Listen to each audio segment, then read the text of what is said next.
guys, and welcome down to the CoasterGen show. And today we have a very, very special guest, a man I've been nagging to come on the show for about 2 years. We have Scott from Pleasure Beach Experience. How are you doing, Scott? Thank you so much for coming on as well, man. Really appreciate it. Mate, it's a pleasure. I'm sorry it's taken so long, but glad to finally be on here now. I know you've been asking for ages, and I've always been like, I'm sorry, I can't do it. But yeah, here we are, and I'm looking forward to this now. It's going to be great. Yeah, it's awesome. Obviously, we're joined by Mikhail, Sean from PARKSPILL, Joe from Theme Park and Sanity, and James. Say hi, James. Hi, James. He's actually on camera today as well. Yes. So yeah, how's everyone doing? Had a good week. Everyone chilling? Yeah, man. All good. Doing much better than last week, thankfully. Bit more with it this week. Yeah, feeling much better. So yeah, I'm just gonna go straight in to Pleasure Beach Experience, Scott. Like, I've been watching your stuff for many years and been following the channel for a long time. I'm looking forward to the event as well that we've got coming up this year, which is going to be spectacular. I can't wait for that. That's going to be my first event. 2020 April was supposed to be my first event, but obviously Towers. Yeah, that it was supposed to be like I was supposed to come down, and that was supposed to be really cool. Supposed to be mine as well. What happened, and yeah, so like I'm really looking forward to this year. It's gonna be amazing. But yeah, man, like, so how, for people who don't know, it's just got Pleasure Beach Experience. You probably are subscribed to his channel. If you're not, I don't know what you're doing with yourself. You need to. Fantastic content. Cheers, mate. From all over, you know, not just, they are called Pleasure Beach Experience, but they do get out to many parks, including Cedar Point. You know, they've been everywhere. Like, they've been everywhere. And it's probably only going to get even more of a list. I can imagine. Definitely. That expands by the years. Where are you planning like your next big adventure out to? Well, it should have been this year. Of course, obviously the pandemic stopped that, but that would have been June this year with the first ever America event that we'd done. Oh, damn. And I'm going to try and reel off the parks if I can remember them. It was going to start Six Flags Great America, moving on to St. Louis. Then we were going to do Indiana Beach, which would have been before St. Louis. But then that closed down when we were planning. So we shelved that. And then it was like, okay, take a park out, see what else we could do. So then it went to St. Louis, Holiday World, Kentucky Kingdom, Kings Island, 2 days at Cedar Point. And it took 10 months planning, because obviously it wasn't just for a little group of us. It was the aim was 56. And we got all the information together by late July. The event went on sale in September, and it sold out so quickly that we didn't really know what to do with ourselves that night, because we obviously at the time we had the rule of 6. So there was me and Becca and Charlie had just moved into our new house, so we've got big garden for first ever time. So we invited Mike round, we invited Mark round, we invited my brother and his girlfriend round, and then we were like, right, let's have a big night of celebration, having lots of drinks. It sold out in 15 minutes. It's like, oh, what we're going to do for the rest of the night? We're just going to be like, we need more drinks. We need more drinks. It's just like, what we're going to do for the rest of the night? It's like, what we're going to talk about? Because it was like, go nearby, or we were literally stressing all day. We were like, this is going to take hours and hours and hours to sell out. We're going to be messaging people saying, oh, are you sure you don't want to book on? And it's like, oh, okay. We need more places. Cool. So that would have been the big trip. I was going to start at Mount Olympus and do Mount Olympus one day and a park called Little America as well, which has got some unique looking creds, let's say, and some really old school vintage fairground rides, which look really good. And that was on the route. And then we're going to do an extra day at Six Flags Great America as well. So that's all been moved to next year now. And we've got Indiana Beach added on now because they're now back open. So that will be the next big trip that we cover on PBE. Well. Yeah, definitely. Especially that indoor Woody. Yeah, there's crazy to that. So yeah, that would have been the big trip. Hopefully Florida this year in November, but otherwise I'm mainly staying in the UK to start with and just seeing how things go. And I've got so many Ryanair vouchers from last year that pre-planned from the start of last year, and it's just like I need to use them all by Christmas. So I'm hoping at some point things open up and we can just say, let's do all these parks and just go do things we've never done before. I feel like we're trending in that direction. I definitely do as well. Yeah, I think so. Sure. I think so. It's getting better. Like even just being out and about feels a bit more different now than it did last year. It feels so much different. It's nice. In a good Really way. nice. In a really good way. I could sort of relate on that as well because like I say, with the America trip, we had to cancel all the hotels that we'd got this year. And now I'm rebooking them for next year. It's a lot easier than it was this time last year, booking it for this year because they were all going, oh, we'll see how it plays out. We'll sort it out with you in a couple of months' time. Everyone seems a bit more certain, don't they? Like, there's a little bit more certainty behind decisions that they're making. Like, there's not as much risk. Does that sound right? That there's not as much. Doesn't feel like there's as much risk. I think insurance companies are covering for it now. Oh yeah, that's a good point. Before they were all like, we don't know because we don't know whether we're getting paid anyway from it being cancelled. So the insurance being there has obviously taken a massive burden off them. There's obviously a lot more confidence, I think, with everybody now as well. Obviously, you know, we're all heading in the right direction, and I think people are sort of more inclined to sort of go with that. So it just makes it easier for everyone, really, which is nice to see. Yeah, definitely. It's great. It is good. It's just mad. Like when I was filming on opening day at Blackpool, I was just like, you guys went round the corner and we got a little bit late into the queue and we heard like the confetti go off and we're like, oh, we missed the confetti. And, I saw that. It's like golden confetti on the floor. I was like, oh, I like a confetti cannon. That was probably gutted. But as soon as we got in, it was like it felt so unreal. It didn't feel real. Like, do you know what's so funny? I didn't even that whole opening like ceremony thing never even crossed my mind until we were there in the queue line and I heard it going and I was like, wait, we could have seen that. Oh yeah, but, like that was weird. That was legit the first time I thought of it. They should have done it where the pen was, because everyone would have seen it. Like it was weird because it kind of. I think they were trying to avoid a big crowd. You know, just everyone pushing in together. But I wasn't expecting anything to happen. So it was nice to see that, but. I was seeing it through tired eyes. I'd been there since 8 o'clock in the morning, so I was just like, I want to get back in the Pleasure Beach and do the ride so badly. It's like, I got up at some stupid time to get there really early, and I have no regrets. I had a lot of regrets after I'd run to the big one because I could feel like coming out of the gym the whole day. I was just like, I'm not fit enough to do that anymore. No, absolutely not. That was like my run to Stealth. Jesus. Yeah. Not a good idea. When you run for a coaster, you realise like when you've not been in a park for ages, especially after lockdown, it was just like, okay, I'm out of shape. Like I need to get in like theme park shape. Like it was that walk at Towers from the car park for me. Man. I walked that and I was like, I'm not ready for this. I'm not ready for got parked next to Galactica. We got parked next to Galactica. We had to walk all the way up. Oh no, it's hanging. That's it's too far. That is. I went on the monorail. I got on the monorail when I went with Dave the other day. Which is surreal. We got off the monorail. Where the air gates are. It's like backwards, isn't it? Yeah, it's weird. It proper threw me off. I stood up and I'm like, ready to go. And then I never get the monorail because I just hate the queue inside and stuff. Like it drives me nuts. But when we went for Joe's birthday last, Joe was like, "It's my birthday. We're getting the monorail." So yes, we'll Joe. Put your foot down. I like it. Yeah, but when there's not like being on that monorail though. When you first enter a park, it's an awesome feeling. But yeah, anyway, back to Pleasure Beach. Like it was so surreal. Was it Carl who asked that by any chance? Probably. We need to get all of them on. We need to get all of them. All at the same time. It'd be amazing. Don't get Carl on. I always give him grief in a live stream, so I might as well carry on. Don't get Carl on. Emma does all the work on that channel. You don't want Carl on. So. Hi, Carl, if you're watching. We'll get him on. Just tune in. Just be active in the chat, and we'll throw up every comment you make on the stream. Absolutely. I think I did, like on the scare track one. I think I did. More information there. We had the front carriage as well. I enjoyed it actually because it was a nice change. It's just I know everyone says it, but they need to do something with them windows because it just looks so bad. So bad. It's got such a nice view, and it just ruins it, man. Yeah, you can't see anything through them windows at all.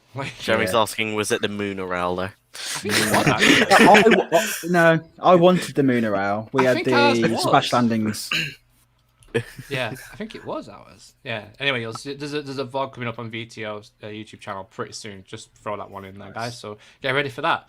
But yeah, back to Pleasure Beach. So it was crazy when you got a goal. Sorry, live updates now.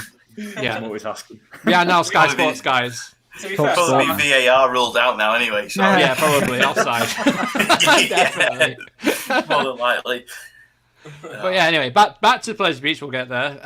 Like, it was so crazy. Like, what was the experience like for you going through the turnstiles? Like, as you know, because obviously you went in before. But on actual opening day, what did it feel like to you? To be honest, going in before they open I never sort of see it as a visit to the park when the park's it just feels different. Obviously, it is very, very different. And I think going back in the park, it was probably the wrong word for Pleasure Beach, but it was a bit magical to just be back and hearing the music, seeing the rides, and seeing people I know back in work after being out of work for 12 months. It was just like, this is normality. And it was nice to see so many of the staff like smiling because they were back. And really friendly. You know, for a fact that 6-7 months they've been out of work and struggling to find work, everyone knows it's tough to get a job in Blackpool and if you're a seasonal worker. So it's tough for people in Blackpool. So to see the happiness in their faces, that was great. But unfortunately, I passed them all very quickly because I was running to the big one. So it was all a blur. We saw you when we was going to the big one queue, and we just done a whole load of filming of the new wall where the bricks are, which is awesome. And we were like, it was like, hi Scott, like it's like, bye. Yeah. It was because we were just trying to get so much done, like, and we had so many ideas and things that we wanted to try and get done. That's the thing, like. We've not been able to film any content at a park for so long, and then you get there and you're like, right. Okay, I haven't got time to do this today. That's the thing, because it was obviously, with it being Pleasure Beach experience, there's a bit of an expectancy that our first day vlog at Pleasure Beach will cover literally everything. And I got home that day and I was like, didn't really film much today. One that you did. Yeah, because I got lost in the enjoyment of the day. It's the first time I went to Pleasure Beach with the intention of vlogging and did very little vlogging and just went, I'm here to enjoy myself today. And I did regret not doing a better video, but I feel like we sorted out a little bit with the second one, me and Mike. But it was great. I thought the first video don't get better. You could tell you were having out of practice. We were all out of practice. Like, seriously. That was kind of like me, though. Like, I knew going in that I wasn't going to get my camera out of my bag until the afternoon. Yeah. Like, I was gonna spend the first, 2 or 3 hours just taking in the fact that I'm back at Pleasure Beach. Yeah. I'm riding Icon for the first time. I'm riding Icon for the first time. Oh, nice one. There was a bit of that with us as well. It's like, we'll do a review on the big one's new track. Oh, actually, we'll do it then. Oh, we'll do the wall. Oh, we'll do this. We'll do that. And then it's like, so wait a minute. It's 3 o'clock and we've not filmed anything.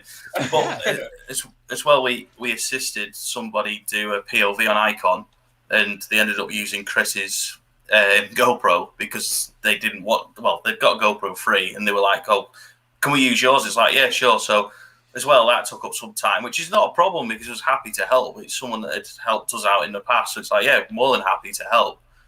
But again, you think, it's just a 10-minute job, and before you know it, it's an hour later, and you go, where's the time going today? It's like, I've still not been on this, I've still not been on that. Before you know it, it's ride closed. Yeah. It's like, right, I've only filmed a 15-minute vlog. This is terrible. It was such a weird day as well because the weather was beautiful, and the Blackpool day opening was just like so rare. Usually it's like raining sideways normally. It's a it literally is raining sideways. I remember the vlog from last year. Family Guy reference, Joe. I like that. Raining sideways, didn't you? Raining sideways, yeah. Raining sideways. I still remember the vlog from last year. When you guys went to Blackpool Open. Was it Storm Dennis, I think? Dennis. Yeah. Yes. And we went on the one flume.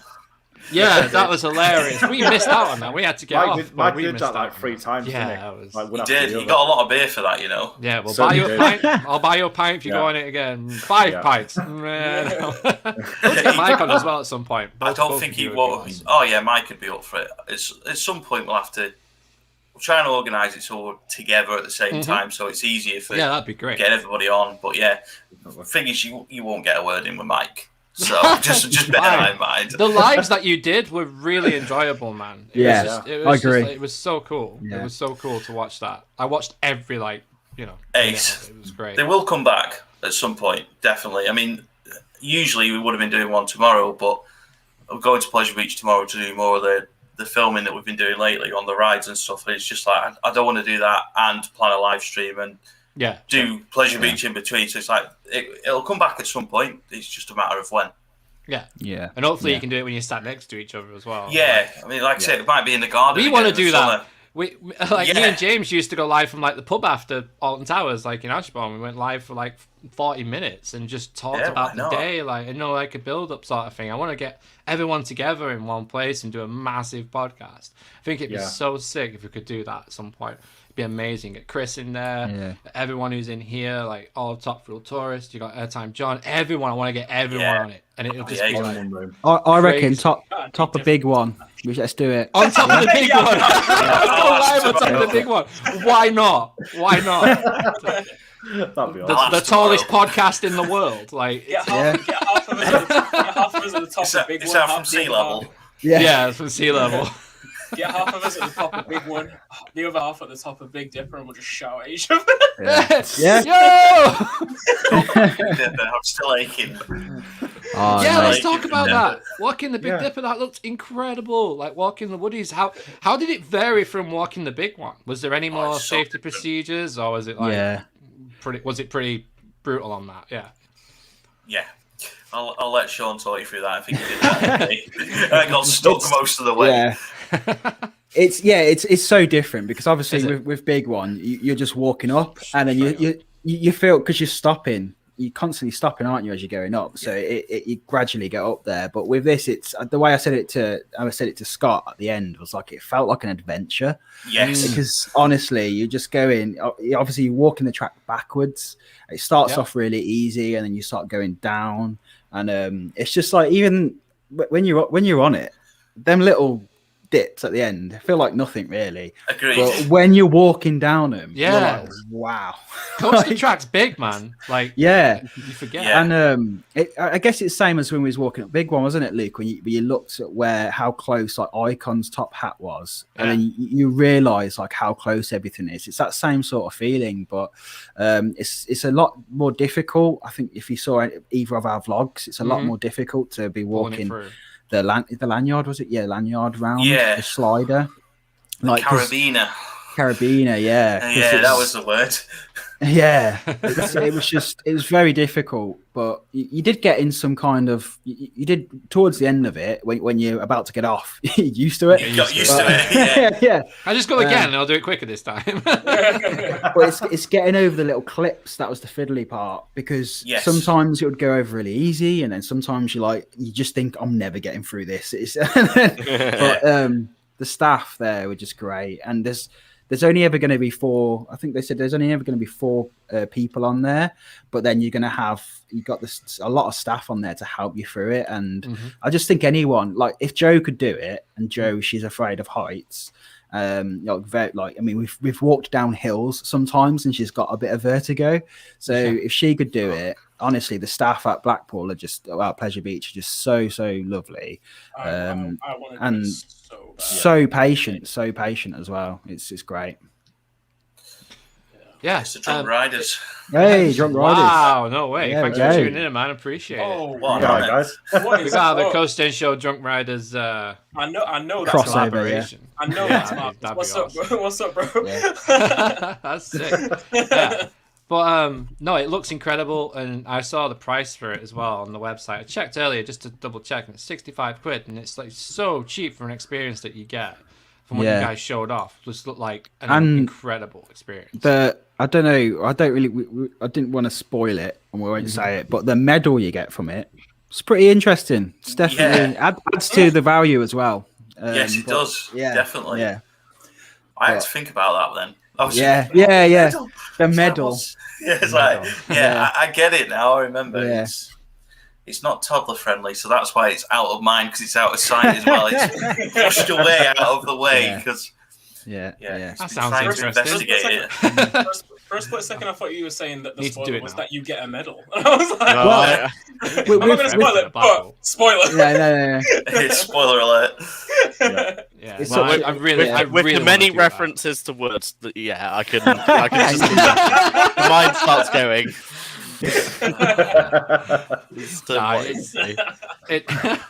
It does look an amazing experience, and I definitely want to do it, especially after walking the big one. I don't want to do the big one during the day as well. I want to see the Lake District and everything because I've not done that. Did it at night, so you could always. The illuminations looked amazing. Blackpool itself looked incredible. The Pleasure Beach looked incredible, but I want to see everything else as well. It really annoyed me when the media were like, "Oh, the big ones broke down. People have had to get." I freaking paid for that. Like, it was hands up in this chat, right? Who got tagged on Facebook by someone or on Twitter? I didn't get tagged, but I got asked about it at work. Way too much. Yeah, way too much. What's hilarious with it is if you know like the famous Pleasure Beach the series they did. Like it's so funny because like one of the opening scenes in that is picking up the phone, the media on the phone. Yeah, it's stored on the lift. It's on the lift hill, and now it's like this long later, and it's still in headlines, and it's like. Just shows, so what? It's like it's doing its job. It's doing what it's meant to do. That's the thing. It's literally doing what it's designed to do. Yeah. My comeback for it was like, it's perfectly safe, and they got that for free. I have to pay £80 if I want to do that. At the same point as well, I said normally you have to pay to walk up or down. Yeah, so and they got to do the easier part of walking down. They just have to not all the way up. To be honest. To be honest, mate, ask Luke. Walking down is the hardest. It's not the easiest bit. No, walking up and you can just see the sky and a rail. That's fine. Yeah. Like walking down and then lights. Boom. It's difficult. Yeah. Walking down is as well as your thing that you're holding onto. That sort of pulls you along. It's just like, hold on a minute. And it's on the left as well. And if you're right-handed, like you've got to really give it something to get down. And it's like sometimes it can be really difficult. Is it just because you're looking down on the way down? Obviously, you can see where you could possibly fall to your untimely demise. Is that what it is? I don't even think it was that. It was just literally like it's a weird thing throwing your right arm and then walking at the same time, like just throwing it and walking. It's just a weird sensation. As well, another part of it is that you can't actually see the steps. Like when you're going up, you can see the steps, but when you're going down, you kind of can't see them. If that makes sense. It's like going to like an IMAX cinema screen. It's just. The view is insane, isn't it? And it's just the steps disappear out of your vision, and you're just looking straight forward, and it's just it can't. I know you kind of want to stop just to look. Yeah, you kind of want to stop just to look. That's why I stopped a lot of times just to like keep looking at the carousel. It looks awesome. Like, it was so good. But something I noticed that like I'd never really considered before until we walked Big Dipper was we didn't have to use the lanyards on the lift hill going up and down because when that obviously if there was to do an evac. You wouldn't have that, and I noticed someone do a TikTok of walking down from that evac because so many people. I think every single person on that train was on TikTok.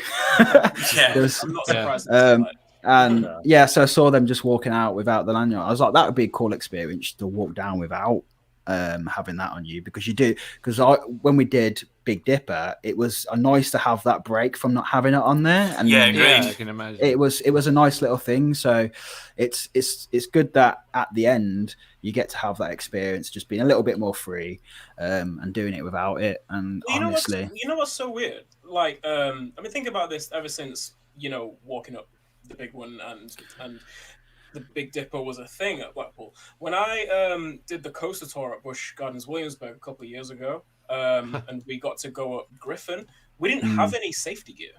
Like we weren't wearing any harnesses. We didn't have any carabiners like to attach us to the handrails or anything. We were literally just roaming free up there. There was a point where we couldn't walk any further before we got to the end of the catwalk and everything. But like we were just up there freely. Wow! Did you go up on a lift? Did you go up on the? Yeah. Even that'd be cool. Yeah, it's a 10-person lift that goes. It's basically to replace the catwalk. I think with.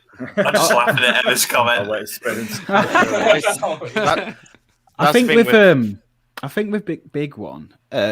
a lot of you, there's a big group that go up of you. So I think the whole point of having the carabiners and stuff is the fact that like it wouldn't happen, but say if one person fell down, it wasn't just like Skittles. You know what I mean? So, you could fall, it's not your point. It's not your fault. I think with Big, I was trying to work out why, and I was like, with Big Dipper, there is, like I say, the maximum group they take up is 4. So it's that chance of that happening is very slim. And you think as well, there was quite a distance between us as well on the lift. I mean, even between me and Becca, there was quite a big distance. So I think if I'd have tripped, as an example, I probably would have just took myself down. Just on the subject of tours, I did one at Cedar Point as well, which is similar to Busch Gardens. They do it on the dive coaster. So you go up in an elevator, and the elevator broke, so we had to come back down, and it was a bit like, don't leave me trapped in this little box in this heat. Like, please, no.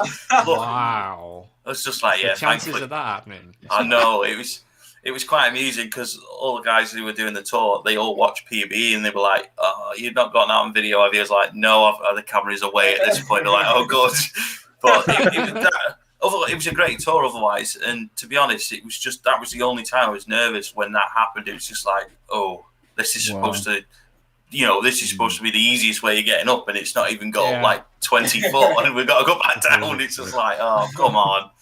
But no, if you do go to Cedar Point, have a look for the Sunrise tour, because it isn't just, they advertise it as just Valraven, but you go on a pretty big tour of Cedar Point. You see quite a lot of stuff going on. Nice. It is amazing. I just want to get out there, so bad. It's all about Magnum. The cruise is included in that, isn't it? Or that's Coastermania, that one. Oh, of course it is, yeah.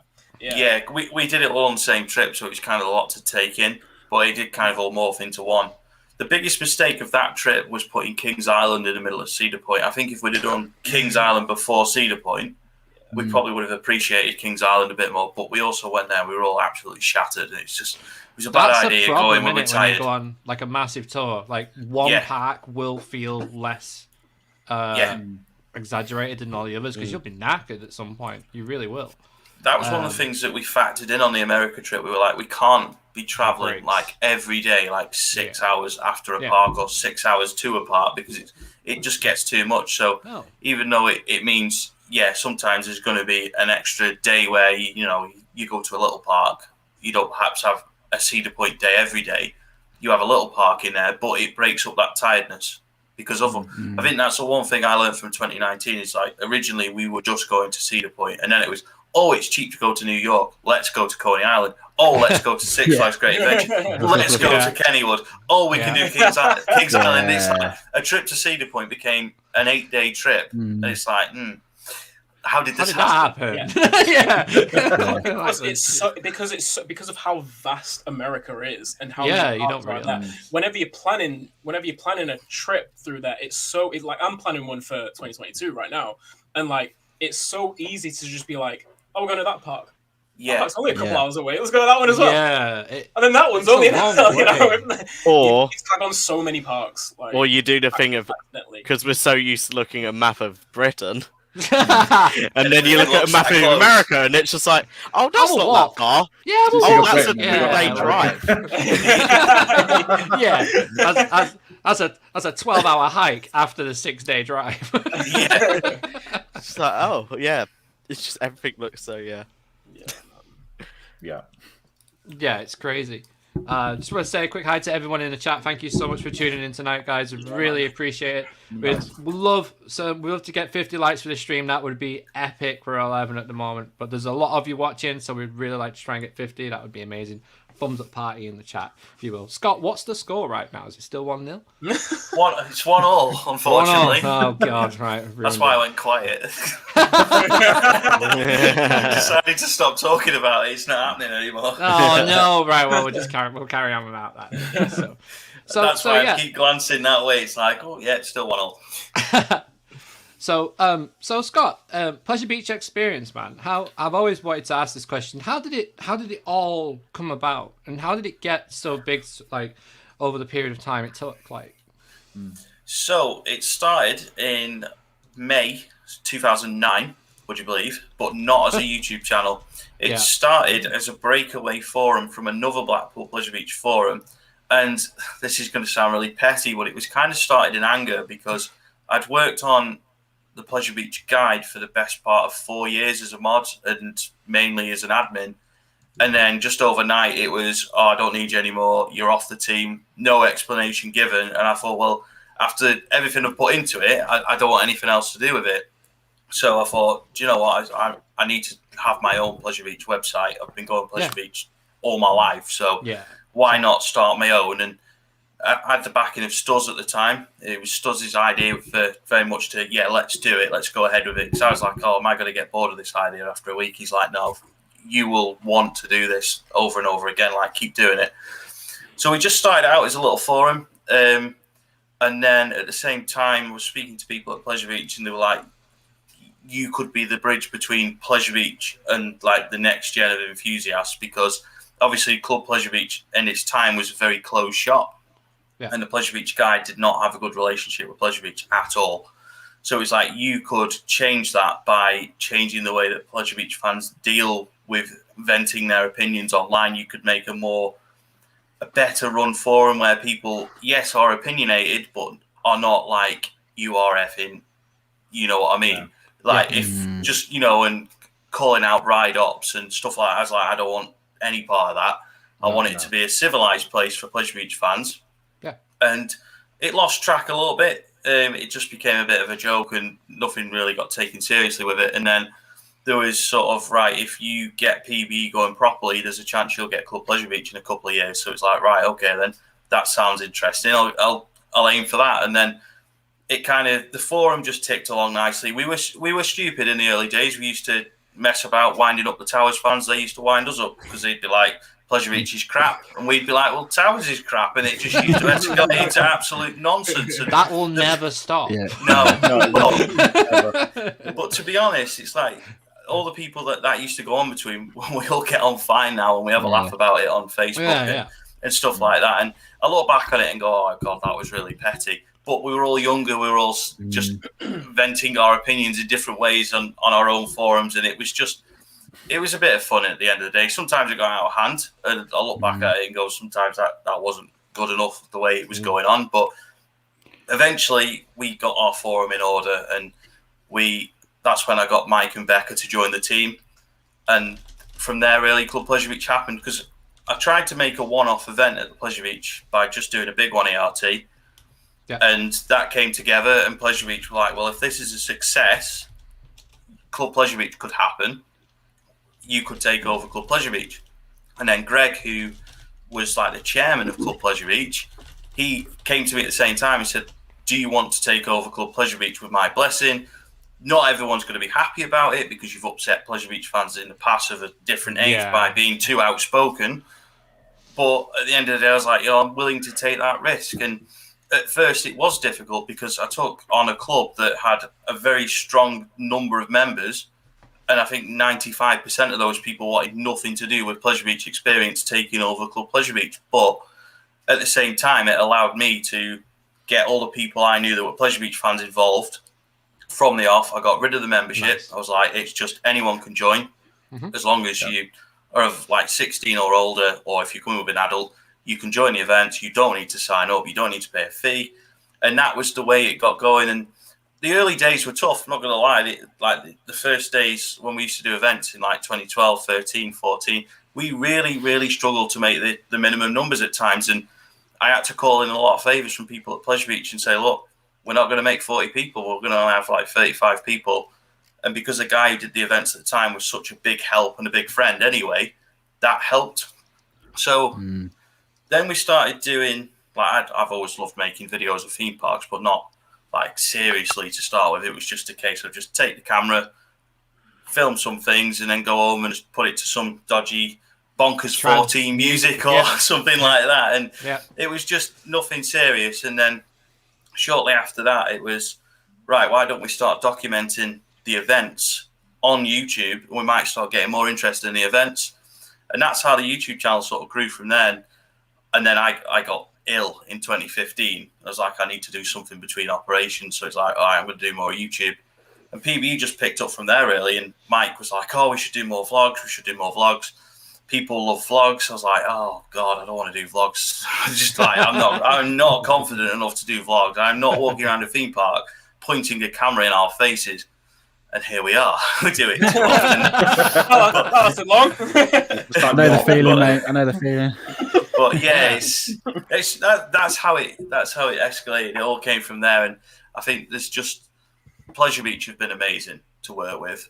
We've obviously literally had ups and downs where things on my side were bad. We were stupid in some of the things we did and said, but we've got an amazing working relationship with Pleasure Beach now. Brilliant. And I wouldn't change it for the world. It's amazing. So I just hope it goes from strength to strength. I didn't want to sort of blow up the own trumpet, but we've had our best ever month on PBE this month. So this morning I was a bit like, yes, best month ever. So it's just, it's nice to know that it's worth sticking with during a tough time. But I appreciate everyone's support. I really do, because we couldn't do it if people didn't watch. So I really do appreciate that. No, that's awesome. Yeah.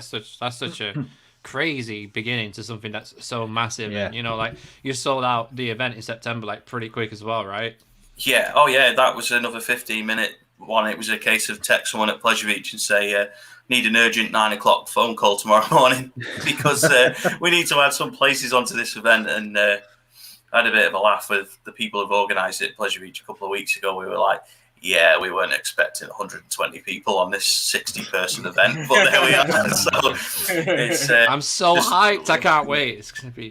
I think the best part of it is going to be the social. I mean, obviously ERTs are for doing rides out of hours, but it's a social as well. There's nothing quite like going into the park an hour before it's opening in your collective group, and it always feels a bit like walking the dip. It's a bit like, shouldn't really be in here doing this, but here we are.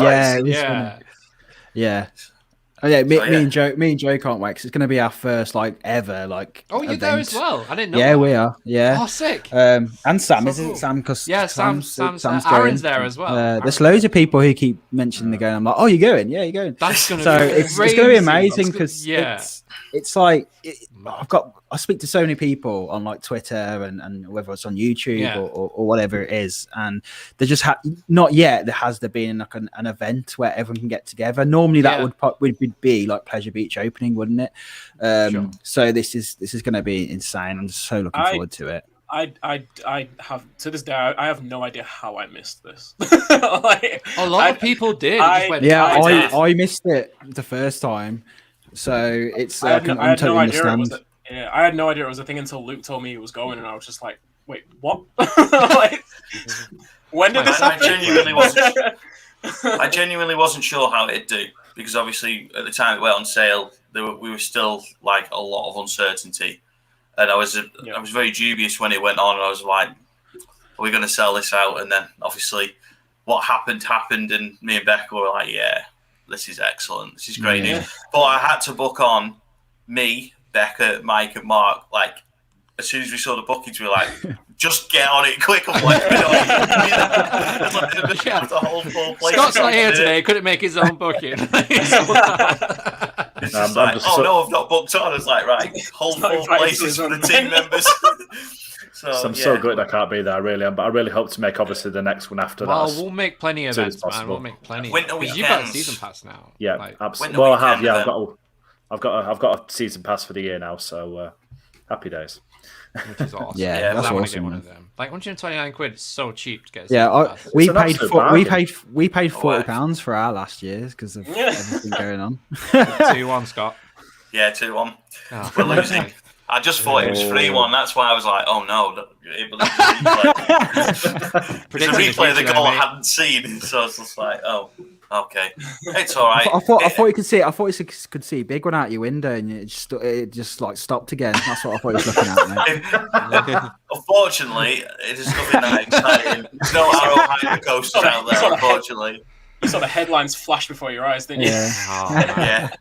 Pretty much. Oh, no, not again. We don't need any of that again. No. But what's more worse than that is when you send it out with a camera on it and the queue is full, because we did one last run on it last Friday with a camera on it, and the queue was open and they were waiting to open the big one, and we didn't run over time, but it was like 5 to 11, and I didn't realise it was a big queue until we watched the footage back, and you could just see the whole queue looking at it. It's just like, oh no. How many people did we upset on Friday morning? But obviously, back at the time, it's like, oh, at least it was before official opening hours, but it's like, oh no.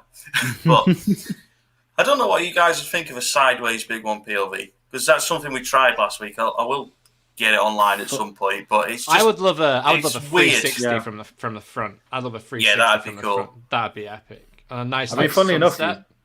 you're sitting, obviously, all you can see when you're actually on it is you're going up. And I've always wanted to kind of sort of look off to the side to see what's going on. But when you do, you never quite get that sort of right angle to see what you need to see. So I'll be all up for that. Absolutely. Yeah, because it's kind of like, it's not backwards, but it's not sideways. It's a bit of an angle. So it's weird because obviously with the big one way you're going to see the park, second half you're going to see the sea. And that's what I was worried about. But because it was a blue sky, it looks good. It's just, I'd love that. I'd love that at sunset. That really look incredible. POV. Yeah, POV looking at the tower with the sunset. That would be amazing. Would be good in the dark. Yeah, it'd be great in the dark, especially with illuminations on as well. I would love a 360 though. Like, I think there needs to be more 360 POVs. They're kind of dying off a little. I'll nip to Tesco and see if they got any 360 GoPros on the way home. Instant 360. I know they're not cheap. They're not cheap, but I mean, they're up there now though. The 360 cameras are getting there. When they first started, they were pants. They were absolutely pants. If they got one in the clearance, it'll be all right. Yeah, I mean, you know. Clearance There's no GoPros anymore.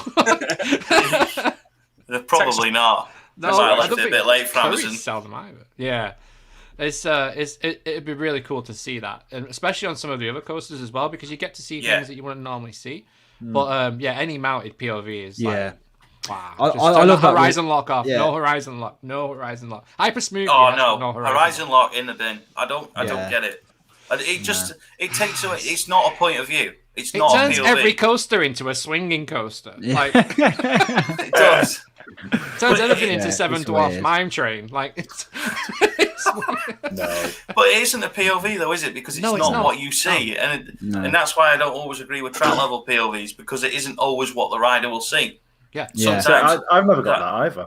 To be fair, I mean, they do look good. Don't get me wrong, but they're not always what people want to see. If you're going on, like, Theme Park Review have made a career out of doing POVs from the rider's point of view. Now, they do the track level ones now, and they look good. Don't get me wrong, they look good, but that's not always what people want to see.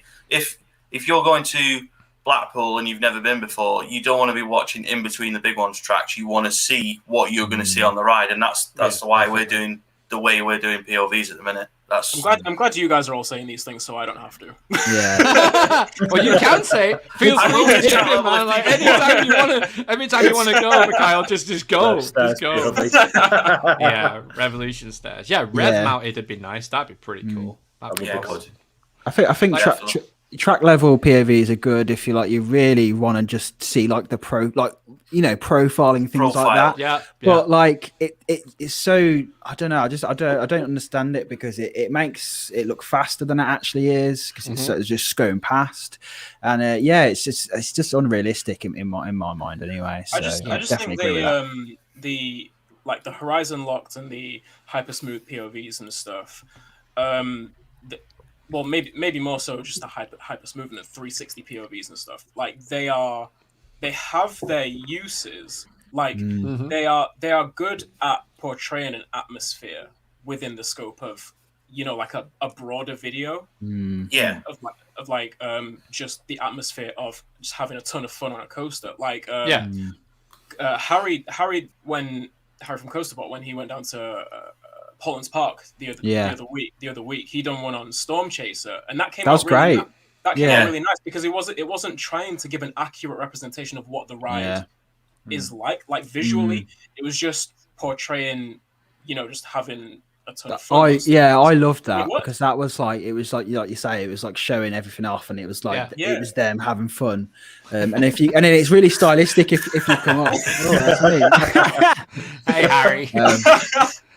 What I hate is when it's the first ever POV, and then it comes out and it's like a 360, and I'm like, bro, I don't want to see your face. Like, I just want to see the track. Like, Like with all due respects, like with all due respects, I'm not sending hate to any particular person, but I'm just saying, like that's not. Yeah. No, I'm joking. I have to agree.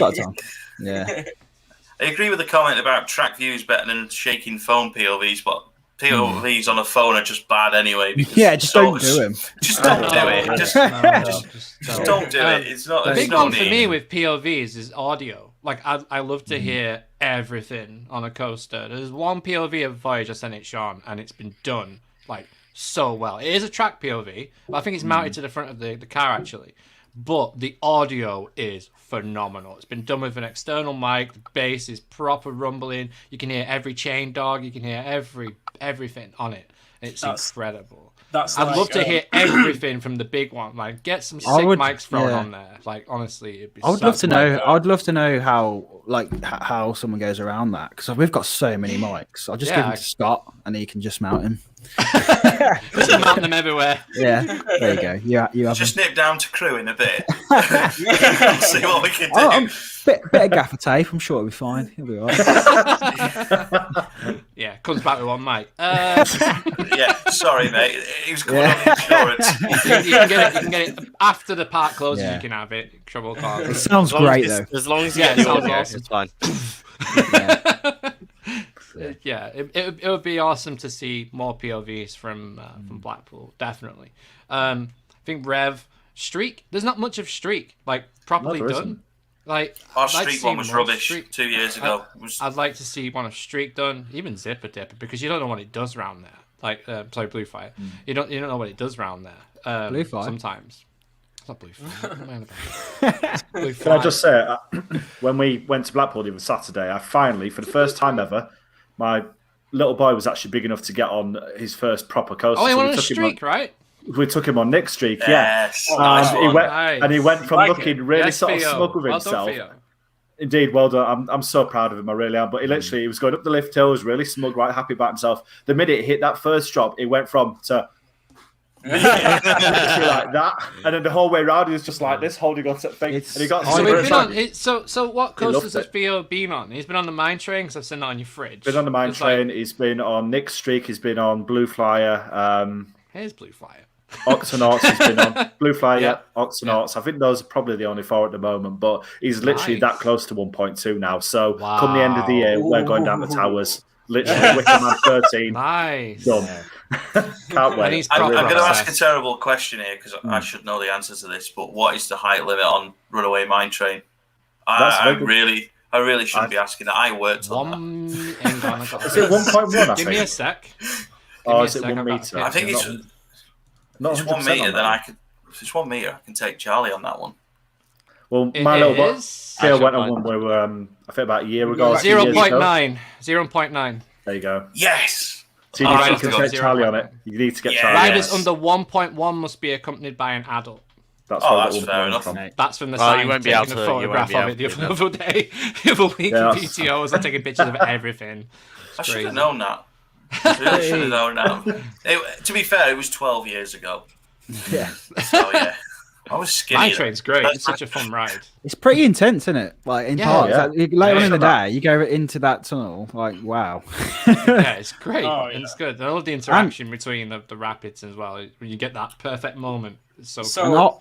I think Nick's streak is criminally underrated as well. Nick's streak's amazing. The airtime machine on the back. It's an airtime machine. It really is. Yeah, that was my first coaster as well. We were sat towards the back as well, so obviously you got those little pops and it was incredible. It holds it though. It holds the airtime so well because the hills are so long. Like it just holds it on the back and it throws you down, and you get that really nice wooden shake. Like Blackpool does that really well. That wooden drift like across. It's just so awesome. Like the Big Dipper when it goes around that first turn. Before you go into that first chain, that square drifts around the corner. Yeah, it's amazing. Every time I see it, just feels square those corners. Yeah. When you watch the train go out of the station, it's like what? It's so bizarre, isn't it? It's like I look at it. Every time I film it and I watch it back, I'm like, that seems like it's like it's like a computer game, and it's just glitching out. It's weird. But when you're in the train, you feel it like warping as well, don't you? You feel it like in your side. Like that's what's weird about the Woodies of Blackpool. You feel it in your side, like something like Wicker Man. It's like a newer generation Woody. Yeah. It's just like you get that little bit of rattle, but you don't get that bendiness of the whole car moving with the track. I mean, some people probably say that's good, but it's kind of I mean, but I appreciate it though. Yeah, I appreciate it. It makes you feel like one with the ride. That sounds weird, and very calming. But one with the ride. One with the ride. It's got Star Wars. Pleasure Beach Yoga. Pleasure Beach Yoga's got. Become one with the ride. But it goes back. Is it the Warrior, which is that like the weird angled one? That could be Big One instead of the Warrior. It kind of goes back to what we were saying about, obviously they're slowly retracking Big One, and it's like I'd hate to see him reprofile it too much. Like, don't lose. I lose everything about it. It was crap. Don't do it. I made it in as a B&M, and it was just so boring. The drop was beautiful, but it was like, but the rest of it was just just like. The big one wouldn't be the big one without its jolts. It really wouldn't. It just wouldn't. It needs those. I mean, I know it needs retracting places, but there's certain bits of it that you have to keep. Like the first drop would not be the first drop if that was smooth, would it? Let's face it. My favorite like jank on the big one has to be the way it rolls and banks into the first drop. Yeah, because like I'd noticed it, and then I heard someone say something about like Arrow coasters, about how because of the primitive technology they were designed with, one rail sort of like rolls and rotates around the other to some degree. One drops lower than the other as well in banks. As well, and you can see it clear as day on the start of Big One's drop. It's hilarious. Yeah. It's actually hilarious, and just to see the train just yank itself to the right as it comes off the chain. It is mad. It's great to watch. It's great. That's why back left seat is the seat, because it's just you just get that like thrown out your seat, and you're like, everyone's like, oh, it's got no air tags. Like you've not sat in the back left seat. Clearly. No, seriously. Like it's even like towards the middle, man. Like when it's fired up that ride, it's been running all day, and you get on it in like the evening. Oh man, last week. It just throws you over that top. I mean, you don't even like. My dad described it to me when I wasn't telling him to go on it. It was like, all you see is the sea, and then that's it. You don't see anything else. You see the sea, and then that's it. Like legit. I was like, okay, Dad. And when we went on it, first time I went on it was in hailstones. I didn't see much anyway. I was kind of like, the funniest thing happened when we last week when we was there, and what me and Joe normally do if we're doing rides is that's true. What me and Joe will do, we do it like we don't even not even conscious of it now. But say if we like go an icon, when we go on a rewide, we'll just swap around. We just know to do it now on each side. Whatever it is. I do that, people. I think we did it like just unconsciously on Big One, and Joe has never gone on like the left side because of the turnaround and the height. Do you know what I mean? Yeah. So went in there. They come down and went, "Oh no!" She went, "What?" I was like, "You're on the wrong side." And she went, "Oh my god!" We were going on that turnaround. I was like hugging Joe. I was like that. I was like, "Oh god, yeah." It's like to see it straight down, isn't it? So. Yeah, you're really tipped out of it, aren't you? There's nothing else like that in the UK, like that feeling of that. Like, it's such a good drop. That first drop, and even like the turnaround as well over the entrance. I mean. So good. Like every time I get up to that point, I'm like, oh, it's gonna bank. Oh, it's not banking enough. Oh wait, no, it's going. And you like hit the maximum angle on it, and you're like, wow, I'm really. That's the bit I'm on about with Joe. Like she can't stand it, so I have to just grab onto it. And I just at first I didn't like it, but then I just got used to it. I just like kind of like throw my arms out now. Like I just try and I mean, I tell you not to, but I do it. Yeah. That is scary. Even coming back, I felt like the new retrack they've done in through the tunnel was just so much. It was so. Oh man, it gives so noticeable. It's so noticeable. The sound for me is the biggest thing. So when you used to go through it, it used to just cane my ears, but now it's just so nice, and it's just a great finale now. It's got that bit. It's good. It was good anyway, but now it's even better. Like it just glides through it. It just you literally just glides straight down in the tunnel. It's proper weird. Yeah, it proper flies through it. Yeah, it is nice, but it makes me feel like, okay, I wonder what the rest of the ride would feel like if it felt like it was new again. Like, because I remember riding the big one, and it was just so. You can still it was like feel glassy smooth. Like coming back, you can still feel the part that they retracked before the tunnel. Yeah. When it passes underneath the lift hill and first drop, you can still feel the difference in smoothness there as well. Yeah, great. I know it was only like last year that they did it or something, or like the year before. No, but as soon as you hit it, the whole sound and the whole sound, vibe of the it's just different, isn't it? It's completely different. It is a little bit weird. That I think it would be great if they did got to do that up to the mid-course brake run. I think you would then get the full benefit of that, but I don't know how much of that actually. I think it would feel a little bit quicker through there as well, because obviously it wouldn't be as jolly, so it would feel a lot more like fluid through there. Because that bit that helix did used to feel like that, like you were actually picking up more speed as you got to the bottom of it, and then you picked up before you went into the tunnel. That was the whole point. Now it kind of feels like you just go in and go in and go in, and then when you hit the tunnel now, it kind of like feels like it speeds up because of the track, because you don't hear the rattle or anything, you just hear and you come through the end.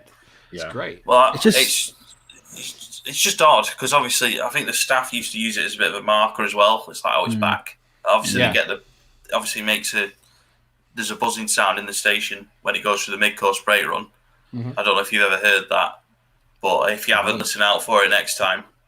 When you're next in the air gates, have a listen when it goes through the mid-course. I didn't realise it was the mid-course. I thought it was just like it's on its way. So is it after it releases from the mid-course, or is it as it hits? No, as it goes through the mid-course, it rings like a little bell. So not a bell, but it's like a buzzing noise. So it makes that, and then obviously when it was on free trains, that was kind of, if you haven't sent it already, get moving, because back in the day they didn't stack it. They didn't have a chance to stack it.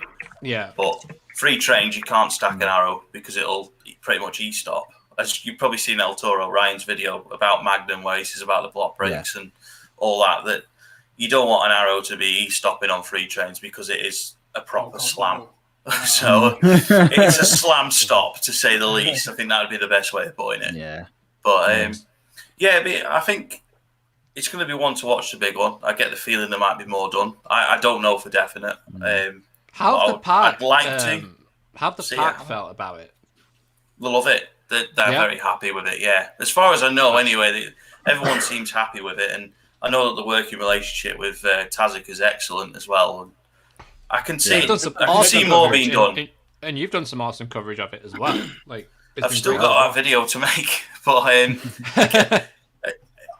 funnily enough, I emailed Tazik the other day. I said, look, the footage I've got, I need a little bit more. I need to sort of use some of the stuff they got from 2019, 2020 when they first did it.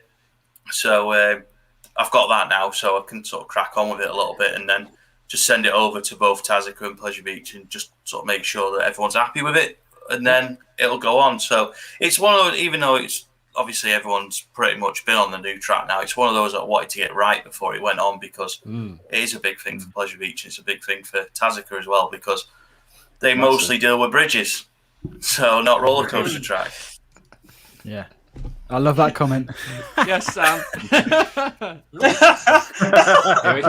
black and gold. We fight for the it's dark blue, actually.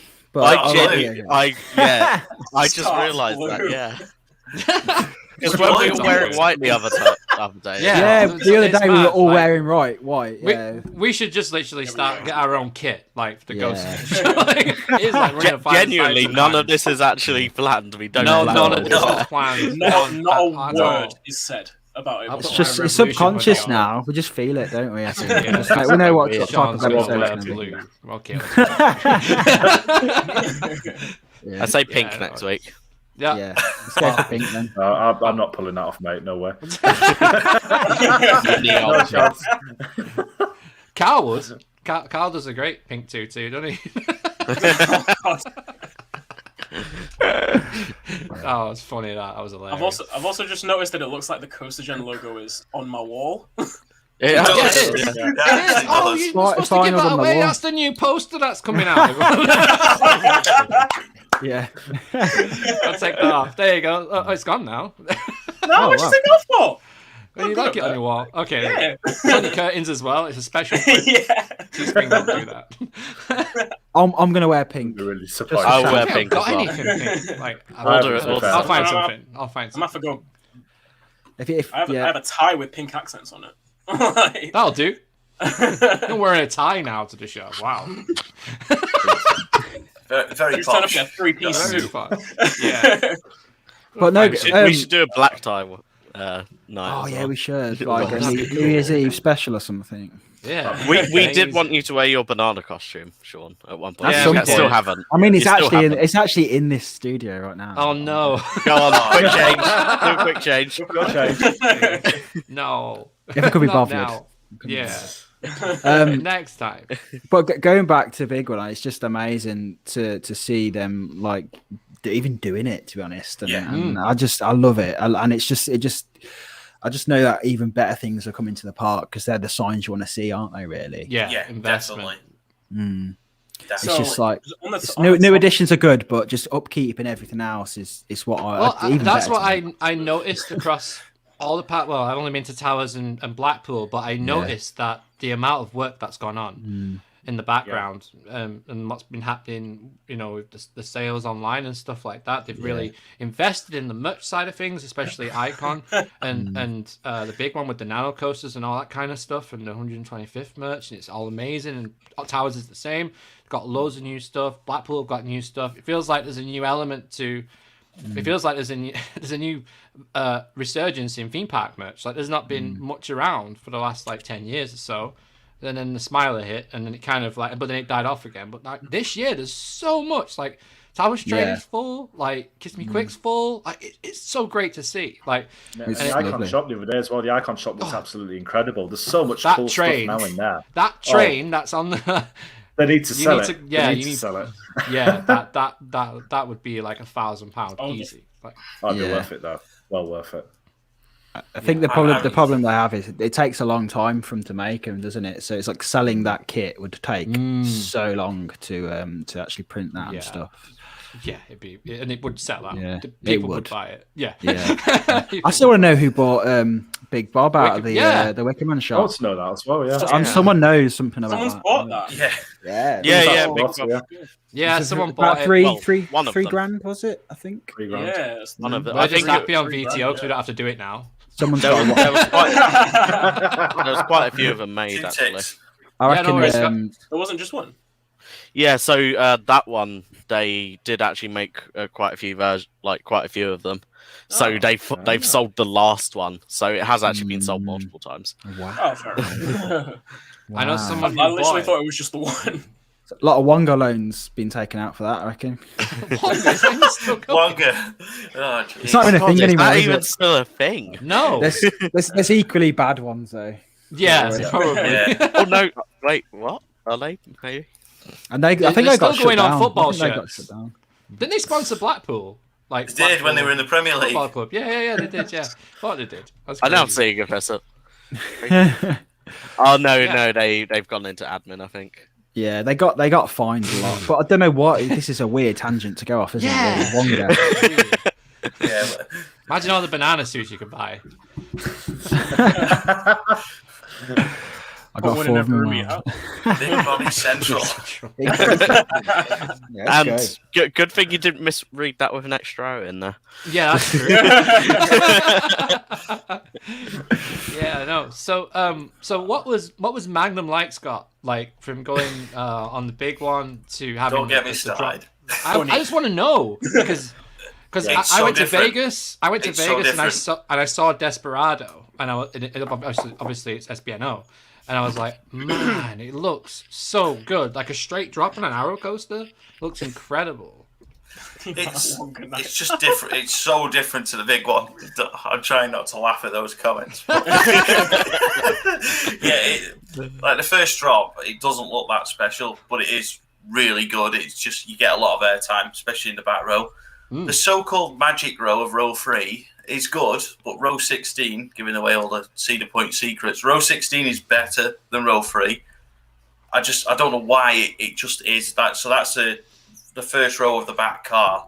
So that, for some reason, is the best airtime seat that I've found it to be.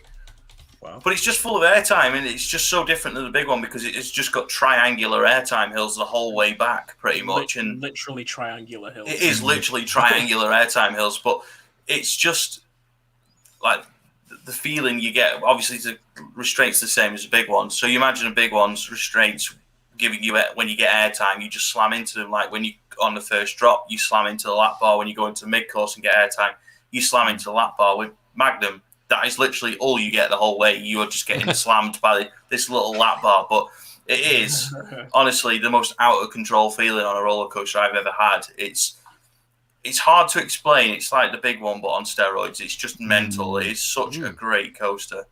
But I just can't wait to get back on it again. And I'm hoping that I've not overhyped it the 2 times I've been over there, because it's just like, honestly though, when the first time I came back after I'd been on it, and I went to the Pleasure Beach a few days later, I was just like, oh, I don't like the big one anymore. What's going on? And then I soon shut that off. But at first, I was a bit like, I don't like this. What have I done? I've killed my local sort of favourite ride. But I've learned to separate them from what they are. They are very, very different in how they ride. I mean, they look very similar. They almost sound the same, but it's just one of those things where it's just crazy, Magnum. And I think, obviously, the big one gets affected by the wind a lot, and that impacts on what people think of it, because if you only go Pleasure Beach once in the year and you get it on a windy day, you're going to come away thinking it's not very good. Yeah. Whereas if you get it on a day like Sean had last week, when we did the Dipper Walk and it's no wind, it's just a different ride altogether. It's just bonkers. But amazing. Like Magnum is that bonkers all the time, but with ridiculous airtime as well. It's great. Yeah, I'm going to stop now. I know what you're saying with like, obviously you did Magnum and then went back, because it's like when we did the Netherlands trip in like 2019, we did a lot of like GCIs, and I like Wicker Man. I think it's good when you get on the last, towards the end of the day, it is a bit mental. But after doing like Troy and a load of other different coasts, I got on it. I was like, is this Octonauts? It's like, what is going on? The layout's similar. I was like, it's lost everything, but it soon fades, doesn't it? And then you can't. It does. Yeah. I think you have to learn to sort of separate them. I think one of the things I'm most guilty of as an enthusiast over the years is always trying to compare that ride to that ride, and it's just let them be their own thing and enjoy them each for what they are. Every ride has its own thing about it, and that's what you have to appreciate about a ride. It's not about comparing it to another ride. It's about appreciating the ride for what it's got. And then experience. With people that do compare rides, you forget about what it's got, and you just compare the stats, the layout, the profiling. Like even with B&M, it's a massive thing in the No Limits 2 community. Where you build a B&M, you've got to be on point, and it's a thing. It's also the day you have, day you're having when you do like a specific, if you go to a park abroad or something, if you're having an amazing day, it will just remind you of that, and it will get you in good moods. And I really do think that plays into a lot of it as well. Yeah. And that was the thing with Kings Island for us, because of, like I was saying before, we were so fatigued and just knackered on that day. I look back at it and I look at the rides there and I think, how did I not enjoy that? How did I not enjoy this? And I think going back next year, it'll be good, because the hotel we're staying at beforehand is 5 minutes away from it. There's no long drives before it. It's just wake up, go to the park. At the end of the day, go back to the hotel. So I'll actually be able to enjoy it and not be knackered. Yeah, I might be a little bit tired from the trip, but I'll have actually had a good sleep. So I should be able to enjoy it. And it's just one of those where I look at the Beast and I didn't think it'd be very good before I went. And I know a lot of people get upset about this, but I just don't think it's very good. The highlight was literally Mike tripping over in the station. And I shouldn't say that, but it was just so funny. It's some of the things that I just wish we'd got on camera. And he knows he'll never live that down. That's the thing, because it was just the fact he just heard this thud, and I thought it was a train coming in, and it was Mike and hit the floor. It's just like, oh, Mike, what have you done? I just love that there's more stories of Mike falling over not on camera. Like, I think the worst part of it is that he said to the ride-up, because the ride-up was all like are you okay? And he just went, I'll live. And that is what did it. So for the most of the going around the beast, it's like, I was just going around. That is. I'll live. It was so, like, again, with a big, like, Manc accent, giving it, I'll live. Yeah. And we tried to film a video a couple of weeks after it, talking about arrow coasters. And honestly, me and Mark, every time I mention Vortex and his bad shoulder from the beast, it just set us both off. And we're like, we're just going to have to not film this segment because it's not going to happen. So we just can't stop laughing. So it's crazy. Just Mike doing Mike things. So, in terms of, so obviously, like, you plan to go over to the States. Do you plan to go to any Europe parks at any point? This year. This year or next year? Hopefully, we'll be Belgium this year. Me and Mike have got a trip for Europa at some point, but again, is it going to happen? But I'm hoping Wallaby Belgium happens more than anything because that'll be around mine and Becky's wedding anniversary. So it's like, please let it happen. But that's July, so we're going to be cutting it fine. To be fair, when you think that, like me and Joe did a mini trip over to Netherlands and Germany July last year, we never thought that was ever going to be a possibility. So I've got hopes that it may happen. I think we can get out. Fingers crossed. I just want to get back to PA. Like, I just want to get back on Shanghai. I love that ride. I just want to get back to Europe, to be fair. There's so many great packs in Europe, so... Yeah. I want to try and get out to Disneyland Paris before I go to Magic Kingdom in America. I want to try and get into a lot of places. Liseberg's top of my list. Liseberg is like... Helix is just... man, it has to happen. I mean, there's a bunch of rides there, but Helix for me is like... Bordeaux. Phantasialand for me. Personally. I can't. Liseberg Phantasialand. Yeah. But that's the problem. It's the same thing that Scott was saying. When you start going like that, you're like, well, it's kind of close to there. Europa Park? You justify it to yourself. It's only 2 borders away. The way I measure it is when I'm measuring parks in Europe, because we drive most of the time. I'm just like, well, that's kind of like, I'm like, that's like a drive to Thorpe. Oh, that's a drive to Blackpool, really, isn't it? That is legit how I measure things. Yeah, that is how I do it. Like, it's only 45 minutes to Blackpool. It's like, and this summer in Disneyland Paris, Adventure Campus from Sam Costello on YouTube. Make sure you subscribe to his channel. Well, that's open. Part of the problem I had with doing the American planning with the parks was, it'd be only 3 hours. It's just like going to Thorpe, like you say. But then you remember, we're on a coach. It's not going to be the same. It's not like we're driving, so that's going to be different. But I think, just briefly mentioning that, I think the atmosphere amongst everyone will be good on the coach. I think the time will pass very quickly. Yeah, definitely. Absolutely. So by the time everyone's finished chatting about their experiences of the park, it'll then be time for Mike to have a sleep, and then it's time for the rest of us to just chill, and before we know it, we'll be there. So I think that's one thing you have to, if you are planning like a road trip anywhere, especially in America, the roads are so boring at points because they are just long, straight roads with nothing to see, and it is very easy to fall asleep whilst you're in the car. One's like that, to be fair, as well. It's very sort of straight and flat. Especially when it's all automatic as well. Yeah, that's true. Because it's literally. Can you remind us about your automatic departure from the when you got your rent a car, Sean? What's that? When you were bobbing along on iDrive. Yeah. Oh wow. Yeah. I was not used to it. I just thought it's going to be like driving a go-kart. It was a little bit different to that. But yeah, I was just the woman when I was coming out of the airport. The one was just like, she just like told me, I can't even remember what she said now, but she just was like, do this, and then we did that, and it was fine. But yeah, it was there. And then I was like googling. I think it didn't help because of Google. What's the road? Well, someone will know. What's the main road in Orlando? International Drive. No, the motorway. The I-5. I-4. Interstate 4. Yeah. Apparently, it's got like the most deaths in the US, and I was just like, I could see exactly why. Sorry, I'm laughing at Emma's comment. I know it's bad time to be laughing. So he picked it up. Moved it. I can actually believe it. That's the problem. And for those listening, I really can't believe it. For those listening on the podcast, it says Mike fell asleep last week at Blackpool Pleasure Beach, so he picked up his chair and moved him. Should have moved him onto the log flume and then.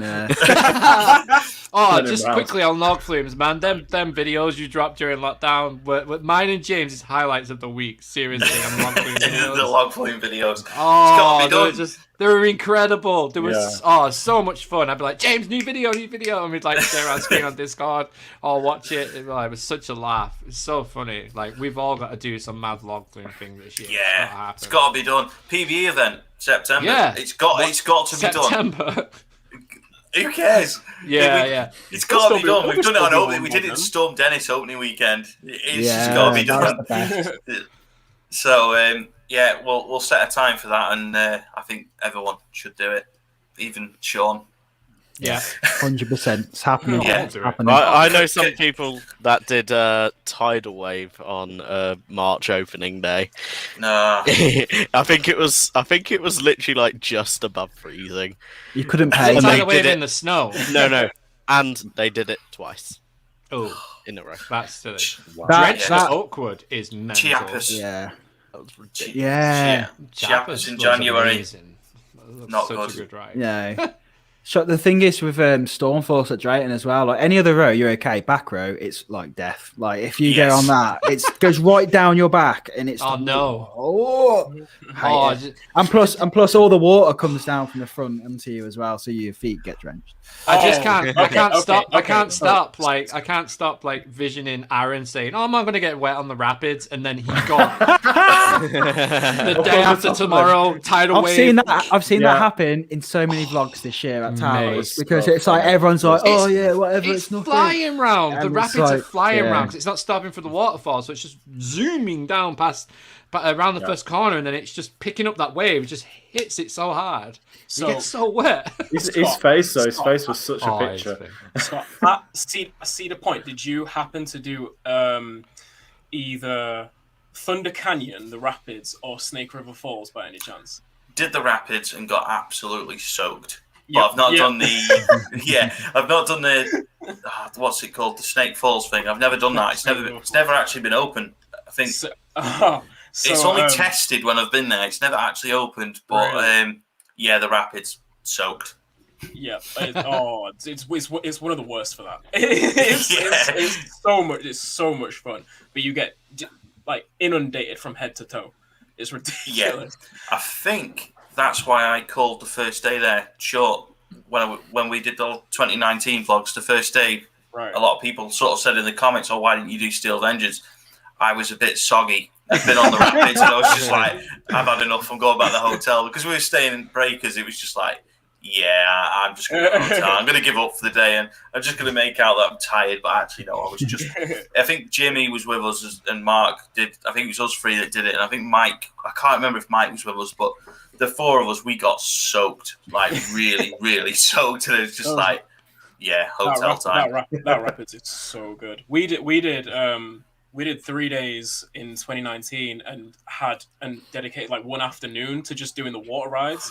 So nice. So we just wrapped up in swimming gear and then just went back to the hotel soon after. Wetsuits. And literally swimming shorts, all of that. We went to the beach as well. But we the beach is ace. It's so nice, isn't it? Yeah.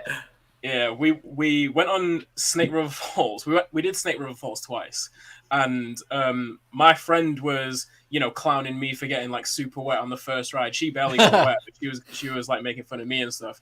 So she was giving it all in the second time around. I'm not gonna get wet. I'm sat next to her. We go down the drop.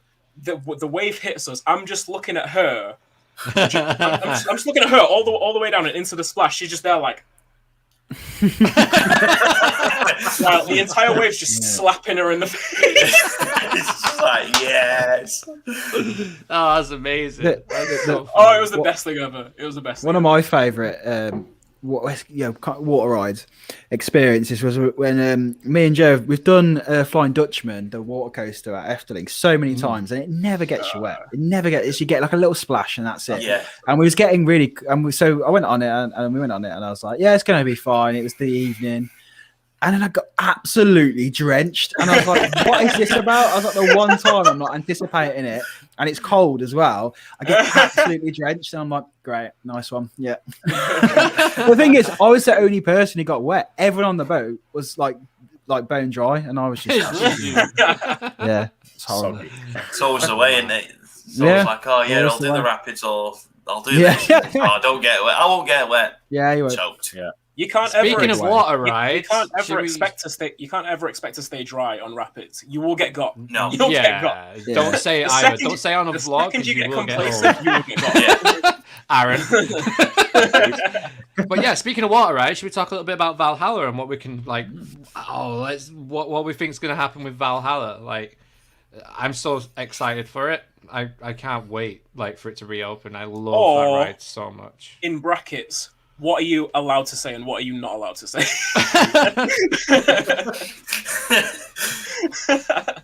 Yeah. Exactly. Yeah, the thing is, I'm gonna listen in on this one.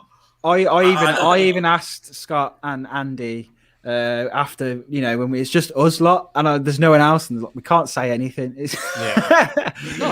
I don't want to know about it. I just think, what are you excited for it?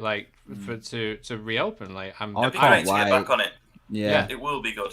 I can't that wait. ride is just nuts. I hope that it's not being changed. I know it's going to be changed a lot, but I hope that it's still got the essence, the vibe of it and things. And I can't wait. I can't wait for it to. And if it gets a new theme song, theme tune, whatever. If it gets a new one, I just hope it's just got. That's what's going through my head as well. But I just hope that the soundtrack's got a bit of an essence of the old one, because that's just got so much nostalgia for me. And it's the thing is with Valhalla, I remember doing it when I was 10, so it was the year it opened, and that was the thing that made me fall in love with dark rides. It was just honestly I just love it. And even when I was doing it, the last few years, and it was not in the best shape, I still loved it. I still loved it. It didn't matter. You got soaked wet through. It was just going in and actually having that nostalgia of the experience you have. I don't think I've ever been wetter on a ride before than Valhalla. You step into a swamp. You step into a swamp to start with anyway. So when you said that you get wetter than going on tidal wave. Yeah, you just wouldn't believe it, but it's it does happen, doesn't it? Yeah, I don't think absolutely ridiculous. I don't think of I think you get wetter than actually standing in just your normal shower, to be honest. And I don't know how that's physically possible. You feel wet to the bone, don't you? We went on Grand that's the thing. After I was leaving in your shower, you don't have clothes on usually. Yeah, so. that's true. Funny enough, I once jokingly said to my dad, I could actually go stand in my shower with clothes and I get less wet. So. You guys don't take showers with your clothes on? I'm joking. No, I just love seeing people. I just love seeing people in ponchos and going, bless you. You think that's going to do anything? Your shoes are still going to get wet. You paid a $5 for that for no reason. It's you're still going to be leaving with wet socks. No poncho is going to save wet socks. No matter what you do, it's going to be wet socks. Yeah, that's what you wet socks mean. No, what you do is that poncho, you put it over your feet. You wrap it around your feet. Don't worry about the rest of it. Or you just take your socks off and let your trainers get wet, and then it's not. I do and bring a spare set of socks. I always, if I'm going on water rides, I take a spare set of socks. It's crazy. I don't know why. You know, how they say, the fire and stuff. The amount of running costs was insane, but I think they actually made that back on the socks in Kiss Me Quick, because there had times I've actually bought ponchos. And the poncho sales propped up the fire. I think so. It's a bit like that. How dryers at the end. Them dryers. We actually had a look at them dryers. We had a weird day on Discord. We're looking at random things and we're looking at these air dryers. I was just gonna say you had a weird time in then dryers once or something. No, we were looking 10 at of you in them. No, we were just looking at how could you get one for your house. Like we were looking, we're just thinking they're not good though. That was quite the but if they could make a shower with one of them inbuilt into it, it'd be so good. Could you imagine? It's funny you say that. Like the companies that do it for theme parks make them for houses. We found the company that makes them. Yeah, we found a company that makes them. You actually researched all this? No. I wouldn't call it research. I would. But furlough was long. Yeah, I had a lot of time on my hands. That wasn't furlough. That was last weekend. Actually, it was probably like 2 weeks ago. Actually, it's funny you say that. But no, it was just like one of them things. Like, I wonder if you could get one. And it was actually Thingy Cucumber that made it up. And it was like, yeah, all right, let's get one. It was his brother. Yeah, and he was like, I wonder if you can get one.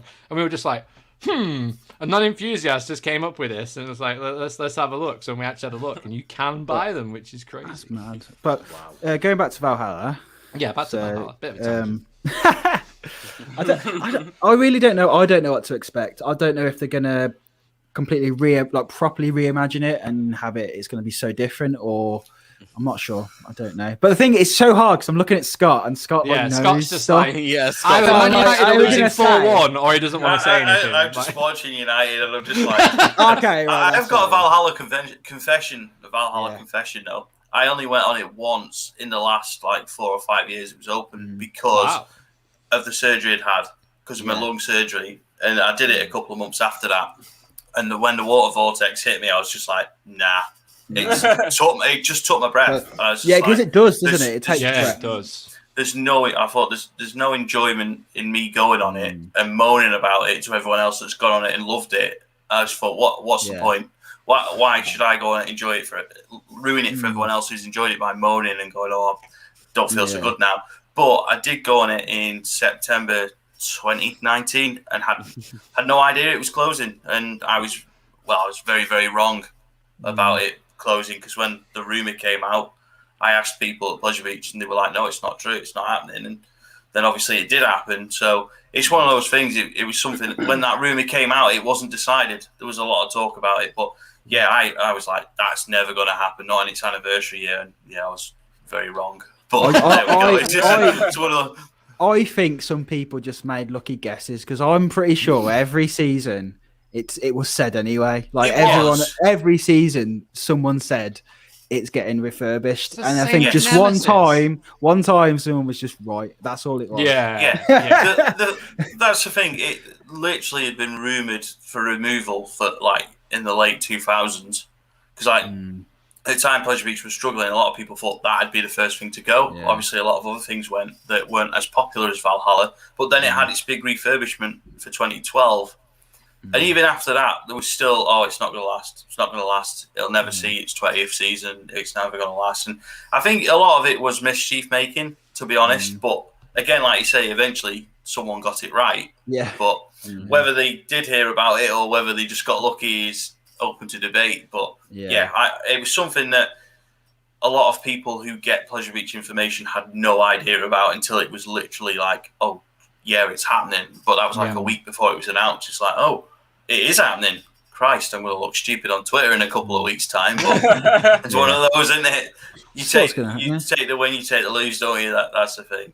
I think I don't think I personally I felt that would never go, because obviously it means so much to Amanda. Surely it mustn't it? Because it's the last ride that. Yeah, exactly.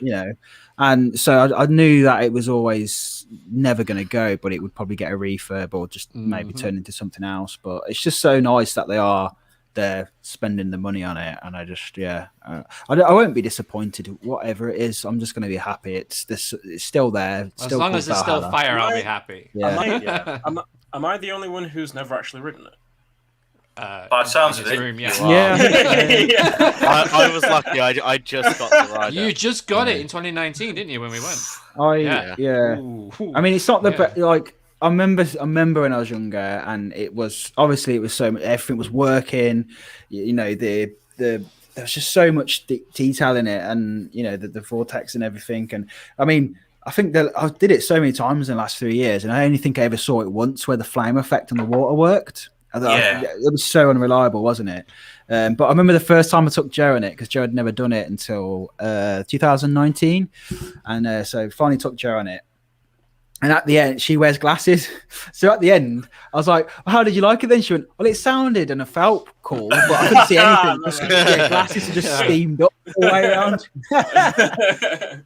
It was. I remember taking Danielle on it for the first time, and I'd not been on it for ages, so I'm trying to watch Danielle and tell her when the drops are and all that stuff, because it's really difficult. If you've not ridden Valhalla for ages, forget where the drops are, and then when they hit, God, don't they hit? Like, they even got me. Like, I've not been on it for about 3 or 4 years, and then I went on it with Danielle for my first time, and even I was like, whoa, I forgot the drop was there, and I forgot that it did the, Yeah. I had quite an experience when I was really young on Pirates of the Caribbean at Disneyland Paris. Oh, yeah. You don't... The main drop is in pitch black. You can't see it coming, and genuinely terrified me. Actually ridiculous. It does come very good ride though. Very good ride. Yeah. I mean, in terms of sort of what we can estimate, I mean, obviously nobody knows for certain, but I would estimate, probably a massive update in effects for starters to obviously bring things up modern. I would hope they would at least possibly put some animatronics in there a bit more than they kind of did, or maybe some updated ones, and then obviously the overall sort of brand itself, maybe give that like a nice big sort of fresh update as well, make it feel more sort of modern but still in keeping with the original. I mean, those are kind of my predictions, and that's what I'd like to see. But I want a story, man. Yeah, and I'm wondering. A narrative is key. Yeah, I'd love the narrative through there. I really would. Can you imagine you guys remember? Sorry, Sean. No, go on, mate. Go on. I was saying, does any of you guys remember the dinosaur ride in the tower? Yes, I do. Yeah, the dinosaur that scared the hell out of me. Did that? It had a little bit of a narration to it, and like something like that. Like even the way the River Cave does it, like it just brings up like every area and stuff. Like a proper told story of Valhalla and the Vikings, like a battle at the end or something, like building up, and then a massive payoff at the end with the fire would be so incredible. It'd be so good, and the technology's there to do it now. When they first opened the ride, we didn't have things like Wicker Man pre-show and stuff like that. They just didn't exist unless you was at Disneyland or Disney World. It'd be amazing to see a Valhalla pre-show if they could do that. That'd be incredible. That'd be cool. Space, isn't it? That's the problem. Yeah, exactly. That is a problem. A Valhalla pre-show, Joe. That's a sick idea. That'd be so. But cool. But they kind of have that when you go up the lift, when you go up the hill. They could just turn that into something. Like it's literally enclosed. Sorry, Sean. No, carry on, mate. Carry on. Sorry for that. Enclosed queue line with story would be good. Oh, but like cool. You say, the lift hill. But I'm sorry, I interrupted you there. I thought you. No, don't worry, man. Don't worry. That's a great idea, Sean. You have to. You have to interrupt on this show to get anywhere. Trust me. We've learned to deal with it. I should be a disclaimer. It should be like, you've got to interrupt. There will be interruptions. I feel bad for that. It's just like jumping straight in. It's like, no, I should have waited. It's a great idea, though. It's a really good idea. If you could do that, and then, but I'm thinking because, like, obviously they've got a very good relationship with the Mac family now, like, and they did such a great job with Pirates. I'm wondering if there's going to be any, getting advice of them, or if there's going to be animatronics, because I'd love to see animatronics, but only if they lasted. The problem is with this in the UK, we just have a problem with animatronics just breaking, and I'd rather them just maybe do something else and not upkeep them. And we don't want to have this situation in like 10 years again. Do you know what I mean? So I agree. Even if they can just do something else with effects and things, and I wouldn't be opposed to having some screens in there. I know not everyone likes them, but you can do them in a really good way now, and incorporating in the scenery. A lot of projection mapping, though. I agree with that. Yeah, that'd be really projection cool. mapping could be a very. Imagine like going around that first bend, and then you go on the lift hill, and it stops you on the lift hill, and it runs a pre-show just briefly, like tells you like why you're going into this place. And then, like, you really want to do that on Valhalla? You know what he's like. Joe's on the feet. just know it. It'd be like, let's do it. it's broken down. But then again, it's being redone, so that might not happen anymore. So I'm surprised Luke said that. He's tried to operate Valhalla in ride sims. It's a bloody nightmare. On every single train, it breaks. You can't run it on all the trains. What I think Valhalla, what this is just going to be, is they've done nothing apart from a really souped up wetback. They've spent all the money. The whole station is a dryer. They just rebuilt the station. That's all. Just some steel frames in the station. Giant wetback. That's all they've done. Even the artwork on the outside board, the fencing that's up there, the artwork looks awesome as well. Like, it looks really cool. Yeah. I'm looking forward to some merch out of this ride anyway. But Oh, there'll be some good merch, definitely. Damien's probably already on the case. Yeah. He's done such a good job there. He really has. Yeah, definitely. One thing I would like to see is a nano coaster with the big one and icon going through it. I'd love to see that. That'd be interesting. Yeah, it's tough to build or make. But... I won't make a nano coaster again. I built this at Nemesis, and I'm still recovering from this. My hands were ripped to shreds. Like, I did tell him to smile it after he did, but took the pieces off, and he refused. No, I've literally still got like cut marks on it. It's crazy. Anyway, Luke, check Twitter when you get a chance. Okay. Just Twitter break. Twitter break. Yeah. I'm used to saying that as a We're back after this quick intermission. Yeah. I'm intrigued. That's fine. Cool. I just wanted to make sure rather than just disappearing. No, it's fine, man. It's fine, honestly. We've merely been going an hour and 40 minutes, but that's so like perfectly fine. Before we'll have to get you on again, though, Scott. Absolutely, I'm up for it. Definitely, I'll try and get Mike involved. Yeah, that'd be cool. Awesome. Yeah. What's up, Kyle? Before we wrap up and everything, I'd be remiss if I didn't bring this up. Just about the Big One 25th anniversary documentary that you did. Yeah. So like I've watched it a bunch of times. I love it so much. I watched it again last night, and one thing I've always said, like the question comes up, which coaster would you like to go back and, if you could, go back and see like opening day or like, you know, like its early years or its heyday of it? Yeah. My mind instantly always goes to the Big One because when I like the first few times I went to the Pleasure Beach, I can't remember how old I was. I was in primary school and like I hadn't been to any parks other than the likes of like Flamingo Land, Lightwater Valley, Pleasure Island. So I hadn't seen a coaster of that magnitude at the time. So I was just infatuated with it. I was just completely. I would spend hours just watching it go around. Did you ever see any construction of it there in person? I'm not old enough to remember it, but I do remember its opening day because I remember like we used to go Blackpool a lot anyway, and like my dad was really keen to get on it, so we literally went to Blackpool like every week until it opened, and we just dropped lucky. I was fortunate enough to go there. We went to Blackpool so much when I was a kid. Yeah, and same. I remember going on the monorail and seeing it starting the construction and everything, and I remember like seeing it go up like in stages because we'd go like 1 week, have a break, go back another week. And then, like, as soon as it opened, my dad was straight on there. I weren't tall enough, but it was incredible just to see that in the UK. It was like, wow. So my first memory of the Big One at Pleasure Beach is when the Pleasure Beach Express used to go the other way around. So, like, where they've redone the track now, I remember us going towards that and just seeing this silver train just go flying over our heads, and I'm just like, wow, what is that thing? And I remember, like, my mum at the time was like, "That's the new ride. That's the big one. That's the big ride." And I was like, is it really? Does it really come out this far? Well, I'd have been about 4 or 5, but that memory, every time I go to Pleasure Beach Express, that always sticks with me because I just think that's what sort of got me fascinated with. That was loud. That looked really scary, and it took a lot of courage for me to go on the big one because I wanted to do it for years and years and years, and it was just like every time it came to doing it, I'd talk the talk, going on the car. Yeah, I'm going to go on it this time. You got there, it's like no chance, not doing it. And I think going on Ice Blast was what changed that because I remember, I think it was, I couldn't tell you when it was, but I remember when we went on Ice Blast and it was me and my dad that went on it, and remember we queued like nearly 2 hours and was just terrified. I did it, and I was like, right, if I can do that, I can do the roller coasters. So I started by doing the wooden coasters, and it's like, right, I've done them. The big one follows the same path as the Big Dipper and roller coaster as it was at the time. It's like, it does the same thing as those. It's just taller.